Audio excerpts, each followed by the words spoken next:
வணக்கம். ஐடிவியின் இன்றைய முக்கிய செய்திகள். வில்லியனூர் திருக்காமேஸ்வரர் கோவில் தேர் திருவிழா. அமைச்சர் மற்றும் எம்எல்ஏக்கள் பொதுமக்கள் பங்கேற்று தேரை வடம் பிடித்து இழுத்து சிறப்பு வழிபாடு.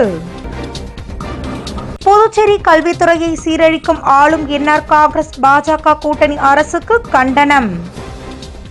தமிழ் உரிமை இயக்கத்தினர் கண்டன ஆர்ப்பாட்டம். நகர பகுதிகளில் கனரக வாகனங்கள் காலை 7 மணி முதல் 10 மணி வரை செல்ல தடை. போக்குவரத்து சீனியர் எஸ்பி திவ்யா அறிவிப்பு.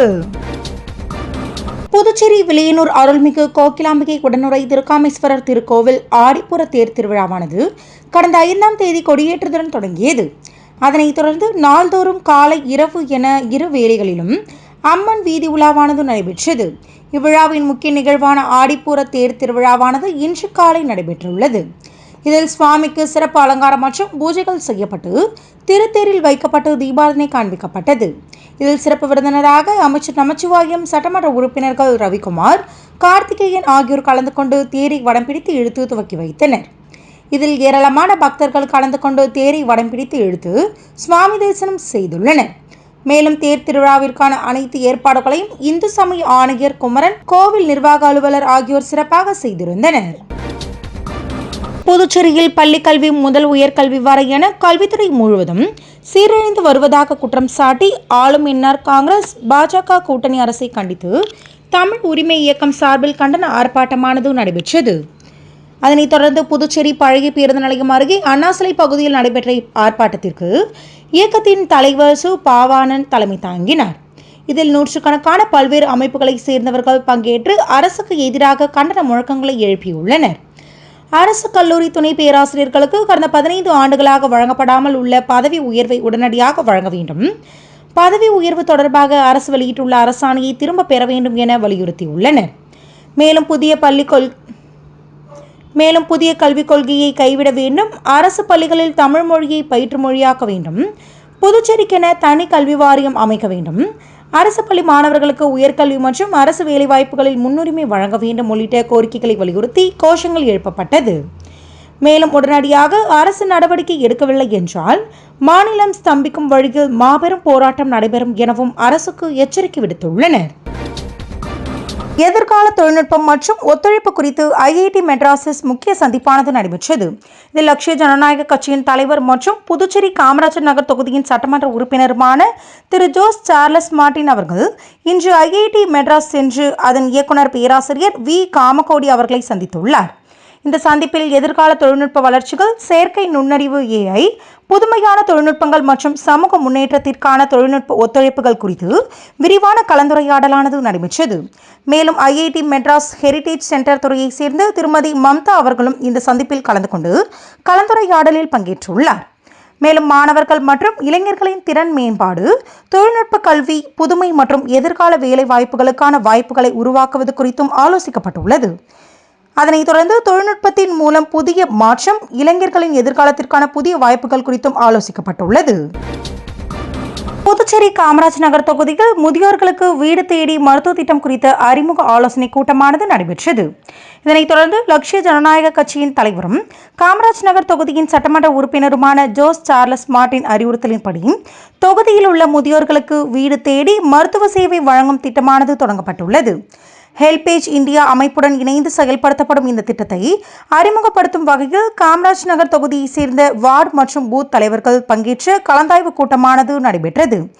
இதில் தொகுதியில் உள்ள முதியோர்களின் விவரங்களை சேகரித்து அவர்களின் தேவைக்கேற்ப மருத்துவ சேவைகளை நேரடியாக வழங்க நடவடிக்கை எடுக்க முடிவு செய்யப்பட்டுள்ளது. மேலும் இந்நிகழ்ச்சியில் CSR மேலாளர் திவாகரன், காமராஜ் நகர் குறை தீர்க்கும் குழுவை சேர்ந்த சாஷிதா, வார்டு மற்றும் பூத் தலைவர்கள், ஹெல்பேஜ் இந்தியா நிர்வாகிகள் உள்ளிட்டோர் பலர் கலந்து கொண்டனர். புதுச்சேரி லட்சிய ஜனநாயக கட்சியின் முன்னாள் நிர்வாகி கண்ணபிரான் கட்சியின் தலைவர் மற்றும் கட்சிக்கு களங்கம் ஏற்படுத்தும் வகையில் சமூக வலைதளங்களில் தவறான கருத்துக்களை பரப்பி வருவதாகவும், கட்சி பொறுப்பில் உள்ளவர்களுக்கு அலைபேசி மூலம் கொலை மிரட்டல் விடுத்து வருவதாகவும் கட்சி தலைமையிடம் புகார் தெரிவிக்கப்பட்டுள்ளது.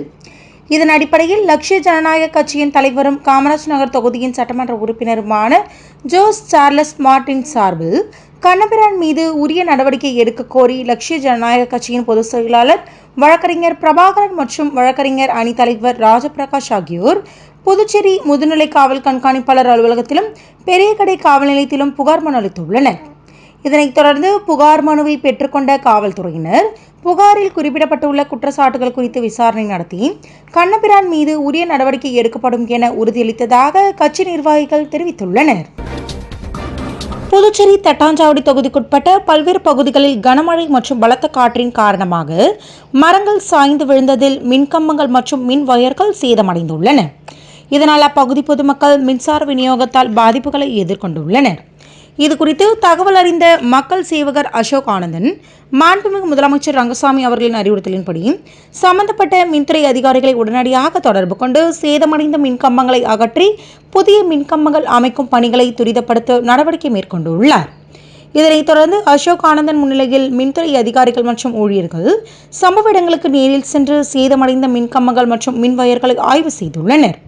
பின்னர் சேதமடைந்த மின்கம்பங்களை அகற்றி புதிய மின்கம்பங்கள் அமைப்பதுடன் பாதிக்கப்பட்ட மின்வயர்களையும் மாற்றி அமைக்கும் பணிகளானது மேற்கொள்ளப்பட்டுள்ளது. மேலும் மழைக்காலங்களில் பொதுமக்களின் பாதுகாப்பை கருத்தில் கொண்டு மின்கம்பங்கள் மற்றும் மின்வயர்களின் நிலையை தொடர்ந்து கண்காணித்து பாதிப்பு ஏற்படும் பகுதிகளில் உடனடியாக சீரமைப்பு பணிகளை மேற்கொள்ள வேண்டும் என அசோக் ஆனந்தன் வலியுறுத்தியுள்ளார். மேலும் சீரமைப்பு பணிகளை நேரில் பார்வையிட்ட அவர் பொதுமக்களின் மின்சார தேவையை கருத்தில் கொண்டு விரைந்து பணியாற்றிய மின்துறை அதிகாரிகள் மற்றும் ஊழியர்களுக்கு தனது நன்றியையும் தெரிவித்துக் கொண்டுள்ளார். புதுச்சேரியில் சாலை விபத்துகளை தடுக்கும் பொருட்டு போக்குவரத்து போலீசார் மற்றும் கனரக வாகன உரிமையாளர்கள் ஆலோசனை கூட்டமானது நேற்று மாலை நடைபெற்றது. அதனைத் தொடர்ந்து கோரிமேடு காவலர் சமுதாய நலக்கூடத்தில் நடைபெற்ற ஆலோசனை கூட்டத்திற்கு போக்குவரத்து சீனியர் எஸ்பி திவ்யா தலைமை தாங்கினார். எஸ்பி பக்தவச்சலம் முன்னிலை வகித்தார். இன்ஸ்பெக்டர்கள் மற்றும் டிப்பர் லாரி, மினி லாரி உள்ளிட்ட கனரக வாகன உரிமையாளர்கள், சங்க நிர்வாகிகள் உட்பட பலர் கலந்து கொண்டுள்ளனர். மேலும் இக்கூட்டத்தில் பங்கேற்ற கனரக வாகன உரிமையாளர்கள் தங்களின் பல்வேறு குறைகள் மற்றும் கோரிக்கைகளை முன்வைத்து பேசியுள்ளனர். அதனை கேட்ட சீனியர் எஸ்பி திவ்யா பேசும்போது புதுச்சேரியில் தற்போது சாலை விபத்துகள் அதிகரித்து உயிரிழப்புகள் ஏற்பட்டு வருவதாகவும் போக்குவரத்து மிகுதியான நேரங்களில் அதிவேகமாக இயக்கப்படும் கனரக வாகனங்களால் பள்ளி கல்லூரி செல்லும் மாணவர்கள் விபத்தில் சிக்கி இறப்பது நடக்கிறது. ஆகவே பள்ளி கல்லூரிகள் அமைந்துள்ள இடங்களில் குறிப்பிட்ட வேகத்தில் மட்டுமே வாகனங்களை இயக்க வேண்டும். சாலை பாதுகாப்பு விதிகளை முறையாக கடைபிடிக்க வேண்டும். மணல், ஜல்லி உள்ளிட்டவைகளை ஏற்றி செல்லும் பொழுது அவற்றை மூடி எடுத்து செல்ல வேண்டும். லாரிகளில் ஓட்டுநர்களுடன் கிளீனர்களை பணியமர்த்த வேண்டும். ஓட்டுநர்கள் மது அருந்துவிட்டு வாகனங்களை ஓட்டக்கூடாது என உரிமையாளர்கள் கடுமையாக எச்சரிக்க வேண்டும். மீறினால் அவர்கள் மீது வழக்கு பதிவு செய்து நடவடிக்கை எடுக்கப்படும் என்றும், போக்குவரத்து போலீசாரின் திடீர் ஆய்வின் போது அதிவேகமாக இயக்கப்படும் கனரக வாகனங்களின் ஓட்டுநர்கள் மீது வழக்கு பதிவு மற்றும் அபராதம் விதிக்கப்படும். நகர பகுதிகளில் சாலை விபத்துகளை தடுக்கும் பொருட்டு தினமும் காலை 7 மணி முதல் 10 மணி வரையிலும், மாலை 4 மணி முதல் 7 மணி வரையிலும் டிப்பர் லாரி உள்ளிட்ட கனரக வாகனங்கள் இயக்க தடை விதிக்கப்படுகிறது.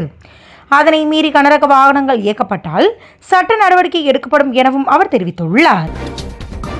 புதுச்சேரி திருக்காஞ்சி அருள்மிகு ஸ்ரீ காமாட்சி, ஸ்ரீ மீனாட்சி உடனுரை ஸ்ரீ கெங்கவராக நதீஸ்வரர் ஆலயத்தில் ஆடிப்புற விழாவானது கொடியேற்றத்துடன் கடந்த 5ஆம் தேதி நடைபெற்றது. அதனைத் தொடர்ந்து நாள்தோறும் ஸ்ரீ காமாட்சி அம்மன் திருவிதி உலாவும் நடைபெற்று வந்தது. இதனைத் தொடர்ந்து இவ்விழாவின் முக்கிய நிகழ்வான தேர் திருவிழா இன்று நடைபெற்றது. இதில் காமாட்சி அம்மனுக்கு சிறப்பு பூஜைகள் செய்யப்பட்டு சிறப்பு அலங்காரத்தில் தேரில் எழுந்தருளி பக்தர்களுக்கு அருள்பாலித்தார். அதனைத் தொடர்ந்து நடைபெற்ற தேர் திருவிழாவில் சட்டமன்ற உறுப்பினர் ரவிக்குமார் உட்பட ஏராளமான பொதுமக்கள் கலந்து கொண்டு தேரை வடம் பிடித்து இழுத்து சுவாமி தரிசனம் செய்தனர். மேலும் ஊரின் முக்கிய வீதிகள் வழியாக தேர் திருவிழாவானது நடைபெற்றது. அதனைத் தொடர்ந்து ஊர் மக்கள் தங்கள் வீட்டு வாசலில் கோலமிட்டும் சுவாமிக்கு தீபாரதனை காண்பித்தும் சுவாமி தரிசனம் செய்தனர். இவ்விழாவிற்கான அனைத்து ஏற்பாடுகளையும் கோவில் அறங்காவலர் குழுவினர் சிறப்பாக செய்திருந்தனர். புதுச்சேரியில் வருகின்ற 15ஆம் தேதி நாட்டின் 80வது சுதந்திர தின விழா கடற்கரை சாலை காந்தி சிலை முன்பு நடைபெற உள்ளது. இதனை முன்னிட்டு சுதந்திர தின விழா இறுதி அணிவகுப்பு ஒத்திகை நிகழ்ச்சியானது இன்று கடற்கரை சாலை காந்தி சிலை முன்பு நடைபெற்றது. இதில் பள்ளி, கல்லூரி மாணவ மாணவிகள், காவல்துறையினர், தேசிய மாணவர் படை மாணவர்களின் அணிவகுப்பு ஒத்திகை நிகழ்ச்சி கலந்து கொண்டு ஒய்யாரமாக வீரநடை போட்டு சென்றனர். அதனைத் தொடர்ந்து பள்ளி மாணவ மாணவிகளின் கலை நிகழ்ச்சிகளும் நடைபெற்றன. மேலும் அப்பகுதியை சுற்றி பலத்த போலீஸ் பாதுகாப்பு போடப்பட்டிருந்த நிலையில் சுதந்திர தினத்தையொட்டி புதுச்சேரி மாநிலம் மற்றும் அணிவகுப்பு நிகழ்ச்சி நடைபெறும் கடற்சாலையில் ட்ரோன்கள் பறக்க மாவட்ட நிர்வாகம் சார்பில் தடை விதிக்கப்பட்டுள்ளது. புதுச்சேரி அரசின் குடிமைப்பொருள் வழங்கல் மற்றும் நுகர்வோர் விவகாரங்கள் துறை அமைச்சர் VP சிவக்கொழுந்து இன்று லாஸ்பேட்டை சட்டமன்ற தொகுதிக்குட்பட்ட 4 நியாய விலைக் கடைகளில் நேரில் ஆய்வினை மேற்கொண்டுள்ளார்.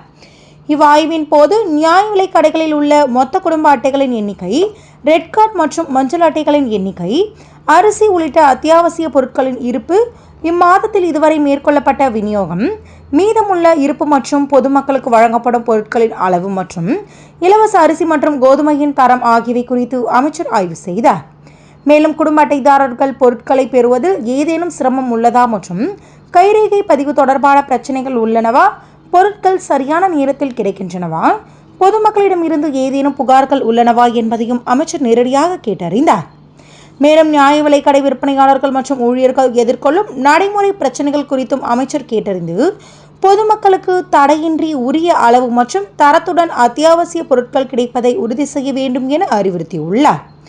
அதனைத் தொடர்ந்து சிவப்பு அட்டைதாரர்களுக்கு 20 கிலோ அரிசியும், மஞ்சள் அட்டைதாரர்களுக்கு 10 கிலோ அரிசியும் அவர் வழங்கியுள்ளார்.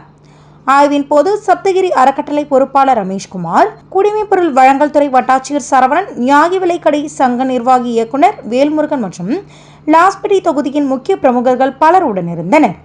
மேலும் பொதுமக்களின் நலனை முன்னிறுத்தி நியாய விலைக் கடைகளின் செயல்பாடுகளை தொடர்ந்து கண்காணித்து குறைகள் ஏதேனும் இருப்பின் அவற்றிற்கு உடனடியாக தீர்வு காண உரிய நடவடிக்கை மேற்கொள்ளப்படும் எனவும் அமைச்சர் தெரிவித்துள்ளார்.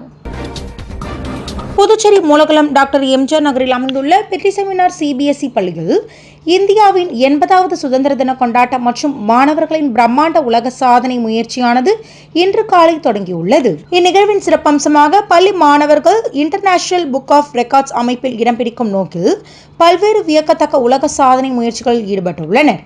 குறிப்பாக வேகமான பறவைகளின் பெயர்களை அடையாளம் காணுதல், உலகத்தரம் வாய்ந்த தங்க சுரங்கங்களின் பெயர்களை கூறுதல், வீட்டு உபயோகப் பொருட்கள் மற்றும் விளையாட்டு பெயர்களை சட்டென குறிப்பிடுதல், மேலும் கணித அட்டவணைகள் மற்றும் சூத்திரங்களை நொடிகளில் ஒப்பித்தல் உள்ளிட்ட தனித்துவமான திறமைகளை மாணவர்கள் நிகழ்த்தி காட்டி அசத்தி வருகின்றனர். மேலும் இவ்விழாவில் தமிழ்நாடு ஆளுநரின் படைத்துறை உதவி தலைவர் டாக்டர் பிரசன்னகுமார் சிறப்பு விருந்தினராக கலந்து கொண்டு சாதனை படைக்கவிருக்கும் மாணவர்களை நேரில் வாழ்த்தி ஊக்கப்படுத்தியுள்ளார்.